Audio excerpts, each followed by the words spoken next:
Good morning बच्चों। आज हम क्लास 9th की साइंस की वर्कशीट नंबर 38 को सॉल्व करेंगे, जो कि आज दिनांक 30/9/2020 को आई है। बेटा, आज की आपकी वर्कशीट में नया चैप्टर शुरू किया गया है, जो कि बल और गति के नियम हैं। यहाँ पर आप एक नया टॉपिक शुरू करेंगे, बल। बल आपने डेली के वर्क में सुना होगा कि बल क्या होता है, तो आइए इसको अच्छी तरह से और समझने की कोशिश करते हैं। जिज्ञासा दीदी ज्ञान पूछता है जिज्ञासा दीदी से, मैंने देखा है कि जब भी मैं खिलौनों को खींचता हूँ या धक्का देता हूँ तो ये चलने लगता है। क्या हम किसी भी वस्तु को चलाने के लिए बल लगाना पड़ता है? मतलब यहाँ पर ज्ञान जिज्ञासा दीदी से पूछता है कि जब भी मैं अपने खिलौने को खींचता हूँ या धक्का लगाता हूँ तो ये चलने लगता है, और क्या खिलौनों को धक्का देकर या बल लगाकर चलाना पड़ेगा? तो ज्ञान की दीदी जो होती है जिज्ञासा, वो क्या रिप्लाई करती है इसको? हाँ ज्ञान, किसी भी वस्तु को चलाने, रोकने, गति की दिशा या आकार को बदलने के लिए हमें बल लगाने की आवश्यकता पड़ती है। तो बेटा, यहाँ पर 4 चीज़ें बताई गई हैं जिनको करने के लिए हमें बल की आवश्यकता होती है। बेटा, किस किस चीज़ को? किसी भी रुकी हुई वस्तु को गतिमान करने के लिए, किसी गतिमान वस्तु को रोकने के लिए, किसी भी वस्तु की दिशा और आकार को बदलने के लिए। ये 4 चीज़ें हमें बताई गई हैं। जैसे कि एग्जाम्पल के थ्रू समझाया गया है। किसी रबर बैंड को खींचना, रबर बैंड को जब हम खींचते हैं तो हाथ से बल लगाते हैं, और अगर हम रबर बैंड को वापस छोड़ देते हैं तो वो रबर बैंड पुनः उसी अवस्था में आ जाता है जिस शेप में जो पहले था।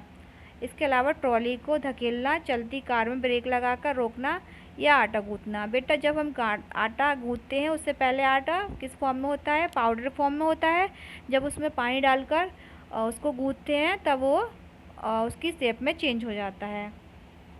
लेकिन कई बार वस्तु पर बहुत बल लगाने पर भी उसमें कोई गति नहीं होती है।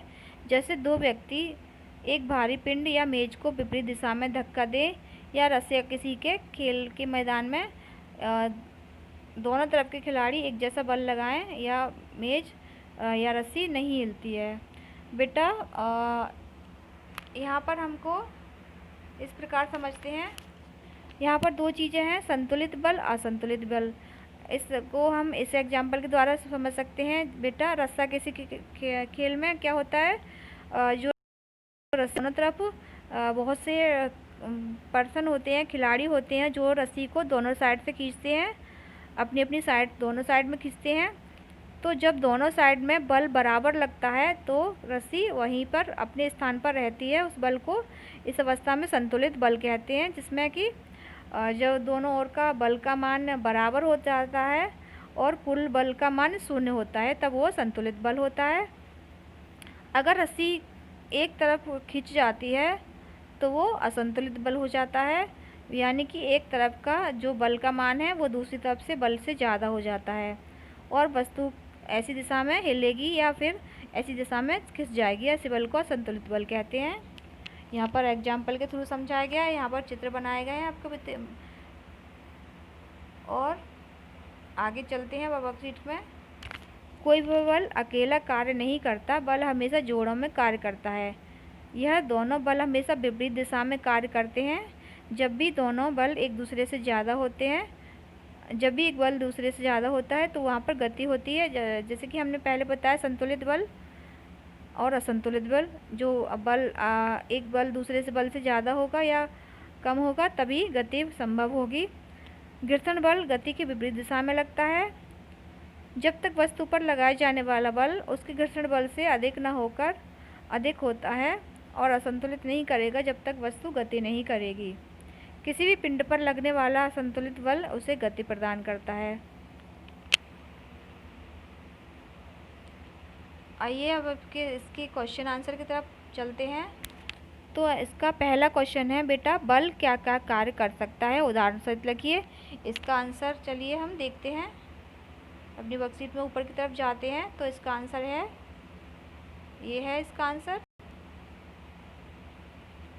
किसी भी वस्तु को चलाने के लिए, रोकने के लिए, गति की दिशा और ये आकार बदलने के लिए हमें बल का प्रयोग करना पड़ता है। यहाँ पर बहुत सारे उदाहरण हैं। किसी रबर बैंड को खींचना, ट्रॉली को खींचना, धकेलना, चलती कार में ब्रेक लगाना और आटा गूंथना।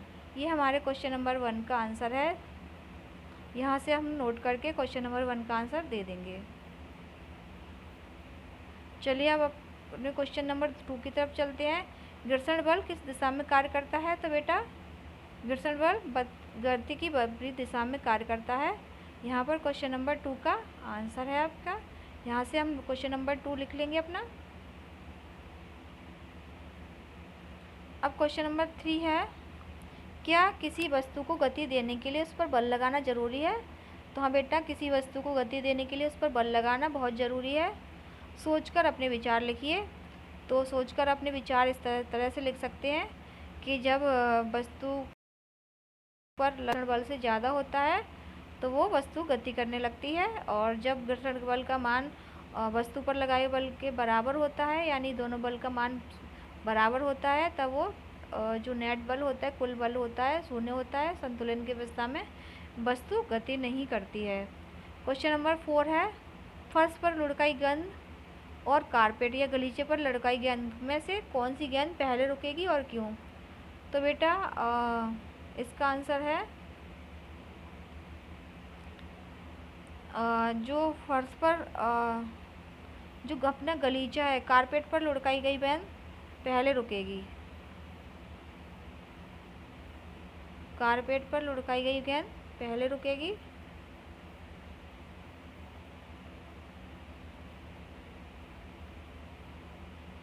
और क्यों रुकेगी?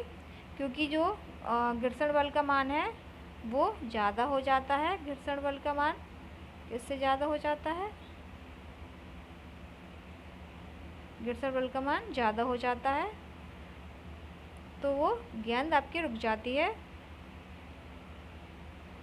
और अब क्वेश्चन नंबर 5 की तरफ बढ़ते हैं। दिए गए चित्र में तीर AB निशान के संदर्भ में क्या दर्शा रहे हैं? बेटा ये चित्र जो आपका है, 2 बच्चे बने हुए हैं इसमें, और एक बॉक्स पर बल लगा रहे हैं, और AB क्या दिखा रहे हैं बेटा? A क्या दिखा रहा है यहाँ पर? A वस्तु पर लगाए बल को दिखा रहा है, और B क्या दिखा रहा है बेटा? B वस्तु के द्वारा जो घर्षण बल लगाया जा रहा है उसको प्रदर्शित कर रहा है। वस्तु पर जो घर्षण बल लग रहा है वो प्रदर्शित कर रहा है। ये क्या है? वस्तु पर लगाया गया बल, और B जो फर्श द्वारा घर्षण बल वस्तु पर लगाया गया है। इस तरह से आज की आपकी वर्कशीट कंप्लीट होती है। अगर आपको वर्कशीट पसंद आई है तो मेरे चैनल को लाइक एंड सब्सक्राइब कीजिए।